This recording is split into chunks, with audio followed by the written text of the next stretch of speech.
आदमी की कमजोरी क्या है? क्या है ह्यूमन वीकनेस?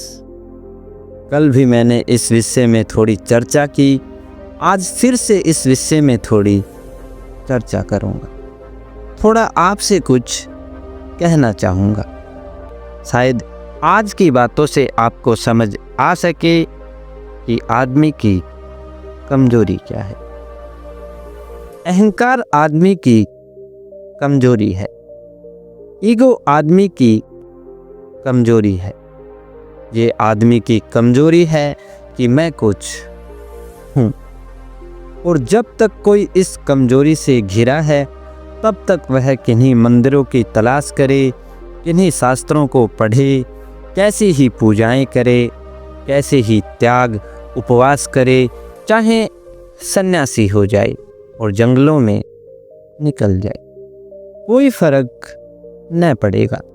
बल्कि यह कमजोरी इतनी अद्भुत है कि वे सब चीज़ें भी इसी कमजोरी को और मजबूत करने में कारण बन जाएंगी। एक आदमी के पास लाखों रुपए हों, वह उनका त्याग कर दे तो हम कहेंगे कि यह परमात्मा के रास्ते पर चला गया। लेकिन परमात्मा के रास्ते पर जाना क्या इतनी आसान बात है? क्या रुपयों से परमात्मा को खरीद लेना संभव है कि कोई रुपए छोड़ दे और परमात्मा को खरीद ले? नहीं, यह नहीं हो सकता। बल्कि यह भी हो सकता है, और यही होता है कि वह आदमी रुपए छोड़कर भी उसी कमजोरी से भरा रह जाए जो कमजोरी पैसों के होते हुए थी। एक सन्यासी ने मुझसे कहा कि मैंने लाखों रुपयों पर लात मार दी। एक बार कहा, 2 बार कहा, 3 बार कहा। मैं उनके आश्रम में मेहमान था। फिर चलते वक्त मैंने उनसे पूछा कि यह लात आपने कब मारी थी? उन्होंने कहा कि कोई 30 वर्ष बीत चुके हैं। मैंने उनसे कहा, अगर आप बुरा न माने तो मैं आपसे कुछ निवेदन करना चाहूँगा। लात ठीक से लग नहीं पाई, अन्यथा 30 वर्षों के बाद भी उसकी याद कैसे हो सकती थी? लाखों रुपए आपके पास रहे होंगे, तब यह अहंकार रहा होगा कि मेरे पास लाखों रुपए हैं, मैं कुछ हूँ। उस समय बड़ा होने का ख्याल रहा होगा। फिर लाखों रुपए छोड़ दिए, तब से यह ख्याल है कि मैंने लाखों रुपए छोड़े हैं, मैं कुछ हूँ। मैंने लाखों रुपए छोड़ दिए हैं, त्याग दिए हैं मैंने लाखों रुपए। वह जो अहंकार लाखों रुपए के होने से भरता था, वही अहंकार अब लाखों रुपए के छोड़ने से भी भर रहा है। कमजोरी वहीं की वहीं है, बात वहीं की वहीं अटकी है, उसमें कोई फर्क नहीं आया। धन वाले का अहंकार होता है, धन छोड़ने वाले का भी अहंकार होता है। अच्छे वस्त्र पहनने वाले का अहंकार होता है, सादे वस्त्र पहनने वाले का भी अहंकार होता है। बड़े मकान में रहने वाले का अहंकार होता है, झोपड़ी में रहने वाले का अहंकार भी होता है। अहंकार के बड़े सूक्ष्म रास्ते हैं। वह न मालूम किन किन रूपों से अपनी तृप्ति कर लेता है। न मालूम किन किन रूपों से यह ख्याल पैदा हो जाता है कि मैं कुछ हूँ। एक आदमी सारे वस्त्र छोड़कर नग्न खड़ा हो जाए, उसका अहंकार होता है कि मैं कुछ हूँ। मैंने सारे वस्त्र त्याग दिए और अब मैं नग्न खड़ा हूँ, मैं कुछ हूँ। क्या हैं आप कुछ भी नहीं। इसीलिए तो सन्यासियों के अहंकार को छूना गृहस्थियों के हाथ की बात नहीं है। त्याग करने वाले का अहंकार इसलिए बड़ा हो जाता है कि भोग तो छीना जा सकता है, त्याग तो छीना भी जा सकता है। मेरे पास कपड़े हैं और उनका अहंकार है तो कपड़े छीने भी जा सकते हैं, लेकिन अगर मैं नंगा खड़ा हो गया तो मेरी नग्नता कैसे छीनी जा सकती है। वह संपत्ति ऐसी है जिससे मुझे कोई भी नहीं छीन सकता। अगर मेरे पास करोड़ों रुपए हैं तो कल नष्ट भी हो सकते हैं, कल खो भी सकते हैं, चोरी भी की जा सकती है, मेरा अहंकार टूट भी सकता है। पर अगर मैंने लाखों रुपए छोड़ दिए हों तो फिर एक नया अहंकार खड़ा हो जाएगा कि मैंने छोड़ दिए हैं लाखों रुपए और अब इस अहंकार से छूटने का कोई उपाय नहीं, इससे मुक्त होने का कोई भी उपाय नहीं है। यह अहंकार कि मैं कुछ हूँ सबसे बड़ी भ्रांति है जो मनुष्य को पकड़ लेती है।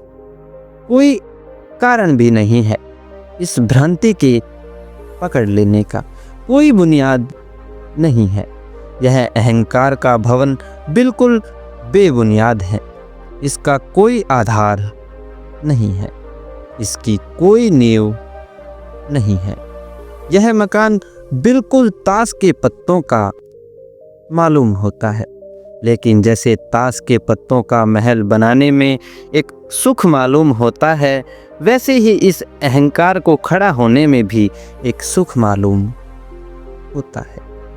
क्यों मनुष्य अपने अहंकार को खड़ा करना चाहता है? कौन से वे कारण हैं जो मनुष्य के अहंकार को खड़ा करते हैं? पहला कारण तो ये है कि कोई भी मनुष्य यह नहीं जानता कि वह कौन है। यह बात इतनी घबराने वाली है, यह अज्ञान इतना पीड़ा देने वाला है, इतनी एंजाइटी पैदा करने वाला है कि मुझे पता भी नहीं कि मैं कौन हूँ। इस अज्ञान को ढांकने के लिए मैं कोई उपाय कर लेता हूँ, कहने लगता हूँ कि मैं धनपति हूँ, मैं त्यागी हूँ, मैं ज्ञानी हूँ, मैं ये हूँ, मैं वो हूँ। जरूरी है, यह इतनी घबराने वाली बात है कि मैं अपने आप को भी नहीं जानता। यह इतनी ज़्यादा अपमानजनक है कि मैं अपने आप को भी नहीं जानता।